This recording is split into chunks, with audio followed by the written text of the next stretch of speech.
پہ لاکھوں کروڑوں اربوں درود و سلام۔ بسم اللہ الرحمن الرحیم۔ السلام علیکم ورحمۃ اللہ وبرکاتہ۔ میری پیاری اسلامی بہنوں اور بھائیوں، اللہ تعالیٰ ہمیں خیر پھیلانے، نیکی کا حکم دینے، برائی سے روکنے اور اخلاص کے ساتھ دین کی خدمت کرنے کی توفیق عطا فرمائے، آمین۔ آئیے آج ہم سورہ آل عمران کی آیت نمبر 104 کا ترجمہ سنتے ہیں۔ ترجمہ: اور تم میں سے ایک ایسی جماعت ہونی چاہیے جو لوگوں کو بھلائی کی طرف بلائے، نیکی کا حکم دے اور برائی سے روکے، اور یہی لوگ کامیاب ہونے والے ہیں۔ تفسیر: اس آیت میں اللہ تعالیٰ مسلمانوں کو ایک عظیم ذمہ داری سونپ رہے ہیں۔ صرف خود نیک بن جانا کافی نہیں، بلکہ لوگوں کو محبت اور حکمت کے ساتھ اللہ کی طرف بلانا بھی ضروری ہے۔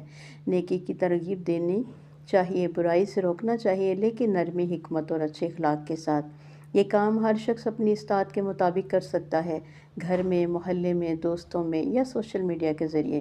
جو دوسروں کی ہدایت کا ذریعہ بنتا ہے، اللہ تعالیٰ اسے بہت پسند فرماتا ہے۔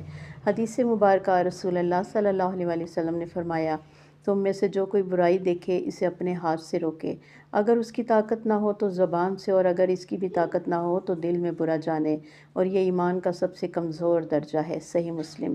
ہمارے لیے یہ سبق ہے کہ دوسروں کو نیکی کی دعوت دینا ایک عظیم عبادت ہے۔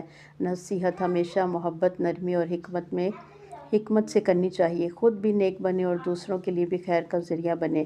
کامیاب وہی ہیں جو اللہ کے دین کی خدمت کرتے ہیں۔ دعا ہے رب کریم سے، یا اللہ ہمیں نیکی کی دعوت دینے والا بنا، ہمیں اپنے اخلاق، کردار اور زبان سے لوگوں کے لیے خیر کا ذریعہ بنا، ہمیں اخلاص عطا فرما اور ہمارے ہر عمل کو اپنی رضا کے لیے قبول فرما، اور پوری امت مسلمہ کو ہدایت کا اتحاد عطا فرما، آمین یا رب العالمین۔